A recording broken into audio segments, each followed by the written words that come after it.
Sir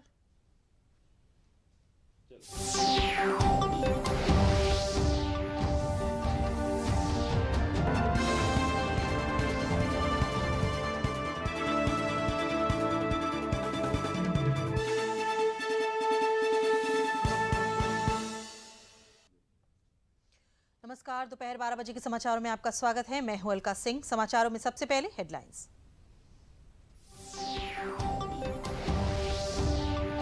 प्रदेश विधानमंडल का शीतकालीन सत्र आज शुरू।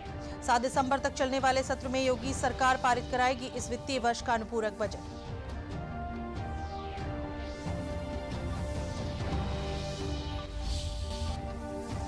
विधानसभा में शीतकालीन सत्र के पहले दिन समाजवादी पार्टी के नेता और पूर्व मुख्यमंत्री दिवंगत मुलायम सिंह यादव को सदन द्वारा दी गई श्रद्धांजलि।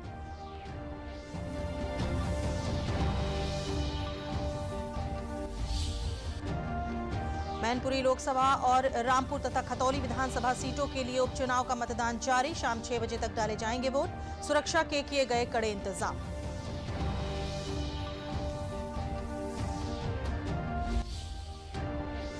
और प्रधानमंत्री नरेंद्र मोदी ने गांधीनगर में अपनी मां हीराबेन से की मुलाकात। प्रधानमंत्री ने भावपूर्ण क्षणों में मां का लिया आशीर्वाद।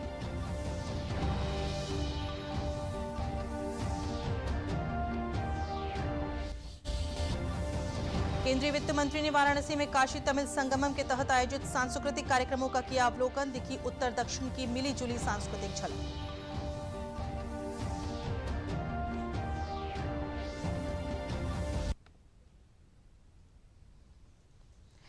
विधानमंडल के शीतकालीन सत्र के आज के स्थगन के बाद समाचारों में आगे बढ़ते हैं। प्रदेश विधानमंडल का शीतकालीन सत्र आज से शुरू हुआ। इस सत्र में सरकार 2022-23 का पहला अनुपूरक बजट प्रस्तुत करने जा रही है। अनुपूरक बजट का आकार लगभग 25,000 करोड़ रुपए के होने का अनुमान है। सदन में अनुपूरक बजट को प्रस्तुत करने से पहले प्रदेश कैबिनेट की बैठक में रखा जाएगा। विधानमंडल का शीतकालीन सत्र 7 दिसंबर तक चल सकता है। आज पहले दिन वित्त मंत्री सुरेश खन्ना सदन में अनुपूरक बजट पेश करेंगे। इसके पहले सदन की कार्यवाही शुरू होने पर विधानसभा में सपा नेता और पूर्व मुख्यमंत्री दिवंगत मुलायम सिंह यादव को सदन ने श्रद्धांजलि दी। मुख्यमंत्री योगी आदित्यनाथ ने मुलायम सिंह यादव को जमीन से जुड़ा नेता बताते हुए उन्हें भावभीनी श्रद्धांजलि दी, जबकि समाजवादी पार्टी के मुख्य सचेतक मनोज पांडे ने विधानसभा में मुलायम सिंह यादव को श्रद्धांजलि देते हुए कहा कि वे गरीबों के लिए संवेदनशील थे। 10 अक्टूबर 2022 को लगभग 83 वर्ष की आयु में निधन हो गया। उनका निधन हम सभी के लिए दुखद है। भारत की राजनीति में श्री मुलायम सिंह यादव जी का एक दीर्घ अनुभव और योगदान रहा है। वे एक साधारण परिवेश से आए, जमीन से जुड़े नेता थे। सामाजिक और राजनीतिक क्षेत्र में उनकी उपलब्धियां असाधारण रही हैं। श्री मुलायम सिंह जी का जन्म 22 नवंबर 1939 को इटावा जनपद के सेफई ग्राम में हुआ था। 15 वर्ष की आयु से ही उन्होंने समाजवादी नेता डॉक्टर राम मनोहर लोहिया के विचारों से प्रेरित होकर सामाजिक आंदोलनों में भाग लिया और समाज सेवा से जुड़ गए। उन्होंने एक शिक्षक के रूप में अपने प्रारंभिक जीवन की शुरुआत की और श्री कर्पूरी ठाकुर, श्री राजनारायण के संपर्क में आकर वे सक्रिय राजनीति में आए। श्री मुलायम सिंह जी सर्वप्रथम 1967 में, तत्पश्चात 1974, 1977, 1985, 1989, 1991, 1993, 1996, 2004 एवं 2007 में 10 बार विधानसभा सदस्य के लिए निर्वाचित हुए थे। वर्ष 1982 में वे विधान परिषद के सदस्य निर्वाचित हुए। वे श्री राम नरेश यादव मंत्रिमंडल एवं श्री बनारसी दास मंत्रिमंडल में मंत्री तथा विधानसभा एवं विधान परिषद में नेता विरोधी दल के रूप में के पद पर भी रहे।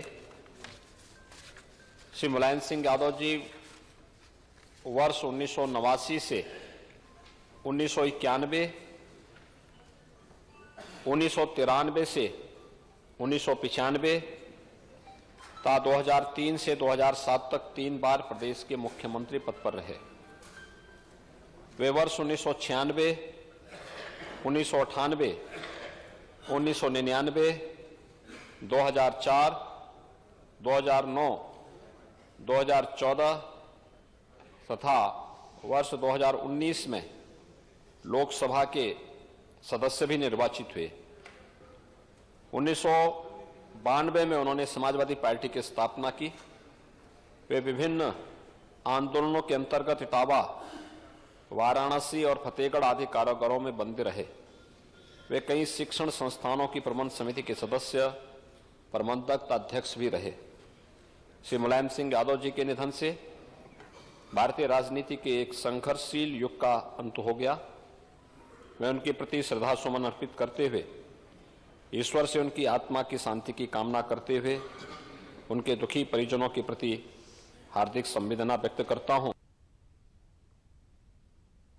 प्रदेश विधानमंडल के शीतकालीन सत्र के आज से शुरू होने के मद्देनजर कल बुलाई गई सर्वदलीय बैठक में विधानसभा अध्यक्ष सतीश महाना और संसदीय कार्य मंत्री सुरेश खन्ना ने सत्र को सुचारू रूप से चलाने के संबंध में पक्ष और विपक्ष के नेताओं से अपील की। बैठक में समाजवादी पार्टी के मुख्य सचेतक मनोज पांडे के अलावा बहुजन समाज पार्टी के उमाशंकर सिंह, कांग्रेस के आराधना मिश्रा मोना, सुबह सपा के ओम प्रकाश राजभर, जनसत्ता दल के रघुराज प्रताप सिंह राजा भैया, निषाद पार्टी के अनिल त्रिपाठी और अपना दल पार्टी के प्रतिनिधि ने हिस्सा लिया। बैठक में बताया गया कि सत्र के पहले कार्य मंत्रणा समिति की बैठक होगी, जिसमें सदन के एजेंडे को अंतिम रूप दिया जाएगा।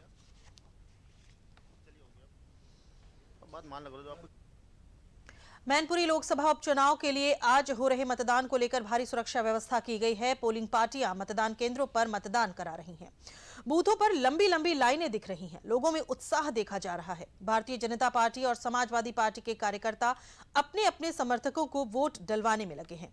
सपा मुखिया रहे मुलायम सिंह यादव के निधन के बाद मैनपुरी लोकसभा सीट के लिए उपचुनाव हो रहा है। मुख्य मुकाबला भाजपा प्रत्याशी रघुराज सिंह और सपा की डिंपल यादव के बीच है। मैनपुरी के पुलिस अधीक्षक कमलेश दीक्षित ने कहा कि स्वतंत्र, निष्पक्ष, पारदर्शी तथा शांतिपूर्ण मतदान संपन्न कराने के लिए 16,800 जवान तैनात किए गए हैं। मैनपुरी संसदीय क्षेत्र के लिए मतदान 5 विधानसभा क्षेत्रों में हो रहा है, जिसमें मैनपुरी सदर, भोगांव, किशनी और करहल विधानसभा क्षेत्र मैनपुरी जनपद शामिल है। इसके साथ ही इटावा जिले का जसवंत नगर विधानसभा क्षेत्र में भी मैनपुरी संसदीय क्षेत्र के लिए मतदान हो रहा है। पूरे जनपद के सभी मतदान केंद्रों पे, सभी बूथ पे पर्याप्त संख्या में सुरक्षा कर्मी लगे हैं। इसमें पैरामिलिट्री फोर्स, पीएसी और विभिन्न जनपदों से आया हुआ पुलिस बल लगा हुआ है, जिससे कि शांतिपूर्ण, निष्पक्ष और पारदर्शी तरीके से चुनाव संपन्न हो सके। आयोग के मानक के अनुरूप सभी जगह पुलिस बल लगाए गए हैं। इसके अतिरिक्त बड़ी संख्या में बूथ के बाहर भी पुलिसकर्मी लगाए गए हैं, जिससे अगर बूथ के बाहर भी किसी तरह की विवाद की कोई संभावना न रहे और अगर ऐसी कोई स्थिति होती है तो हम तत्परता से उसे निपट सकें। कुल लगभग 8,000 कार्मिकों को हम लोगों ने लगा रखा है, जिसमें से 10% रिजर्व है और 1756 बूथों पर हमने मतदान अधिकारी प्रथम, द्वितीय, तृतीय तथा पीठासीन अधिकारी की ड्यूटियां लगा रखी हैं। इसके अलावा हम लोगों ने कुछ बूथों पर माइक्रो ऑब्जर्वर, कुछ बूथों पर स्टैटिक मजिस्ट्रेट और इसके अलावा सेक्टर मजिस्ट्रेट, जोनल मजिस्ट्रेट का भी रखा हुआ है, जिससे कि जनपद में हमें चुनाव कराने में किसी प्रकार की असुविधा का सामना न करना पड़े। रामपुर विधानसभा के उपनिर्वाचन के लिए मतदान आज सवेरे शुरू हो गया है। जिला निर्वाचन अधिकारी रविंद्र कुमार मानदंड लगातार पोलिंग पार्टियों द्वारा मतदान केंद्रों पर कराए जा रहे मतदान पर नजर रखे हुए हैं। जिला निर्वाचन अधिकारी ने बताया कि आज सवेरे 7 बजे मतदान शुरू हुआ, जो शाम 6 बजे तक चलेगा। रामपुर शहर विधानसभा क्षेत्र में 454 पोलिंग बूथ हैं, जहां सुरक्षा के व्यापक प्रबंध किए गए हैं। रामपुर शहर विधानसभा के लिए आज हो रहे उपचुनाव में सभी पोलिंग बूथों पर मतदान करने के लिए मतदाता कतार लगाए हुए हैं। कड़ी सुरक्षा व्यवस्था के बीच मतदान जारी है। रामपुर शहर विधानसभा के लिए आज हो रहे उपचुनाव में भाजपा और सपा में कांटे की टक्कर है। आरक्षित पोलिंग पार्टियों को मिलाकर कुल 500 पोलिंग पार्टियों को मतदान कार्य के लिए तैनात किया गया है। साथ ही 34 सेक्टर मजिस्ट्रेट नियुक्त किए गए हैं।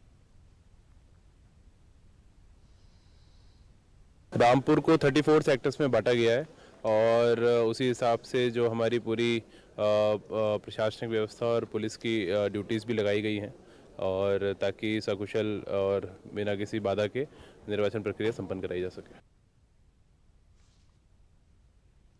मुजफ्फरनगर की खतौली विधानसभा सीट के उपचुनाव के लिए मतदान आज सवेरे 7 बजे शुरू हो गया। पोलिंग पार्टियां 369 बूथों पर मतदान करा रही हैं।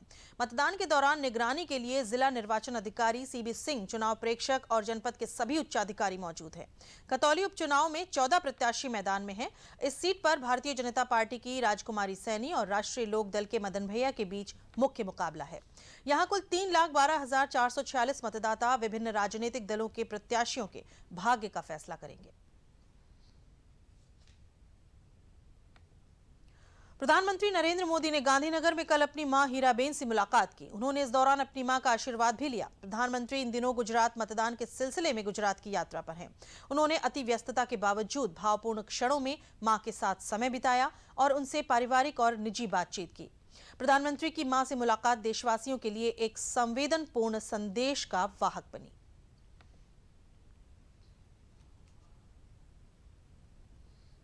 वाराणसी में वित्त और कॉरपोरेट मामलों की मंत्री निर्मला सीतारमण ने काशी तमिल संगमम के तहत आयोजित सांस्कृतिक कार्यक्रमों को बतौर मुख्य अतिथि संबोधित किया।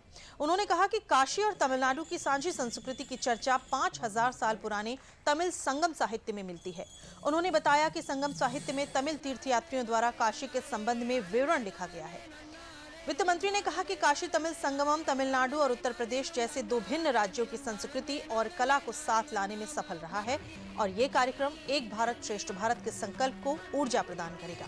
कार्यक्रम के दौरान सांस्कृतिक कार्यक्रमों की श्रृंखला में तमिलनाडु से आए कलाकारों एवं स्थानीय कलाकारों ने अपनी भावपूर्ण प्रस्तुतियों से दर्शकों का दिल जीता।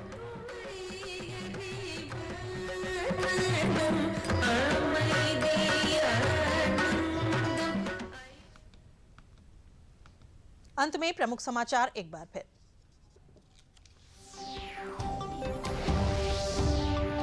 मैनपुरी लोकसभा उपचुनाव और रामपुर तथा खतौली विधानसभा सीटों के लिए मतदान जारी। शाम 6 बजे तक डाले जाएंगे वोट। सुरक्षा के लिए किए गए कड़े इंतजाम।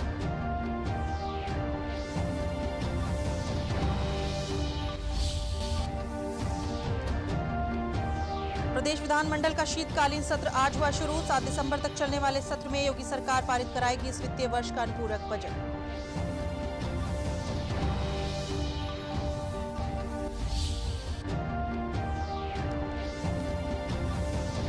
मैनपुरी लोकसभा उपचुनाव और रामपुर तथा खतौली विधानसभा सीटों के लिए मतदान जारी। शाम 6 बजे तक डाले जाएंगे वोट। सुरक्षा के लिए किए गए कड़े इंतजाम।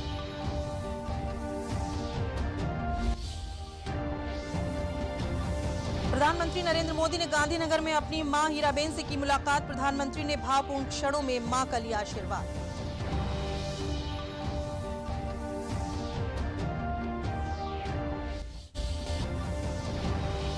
और केंद्रीय वित्त मंत्री ने वाराणसी में काशी तमिल संगमम के तहत आयोजित सांस्कृतिक कार्यक्रमों का किया अवलोकन। दिखी उत्तर दक्षिण की मिलीजुली सांस्कृतिक झलक।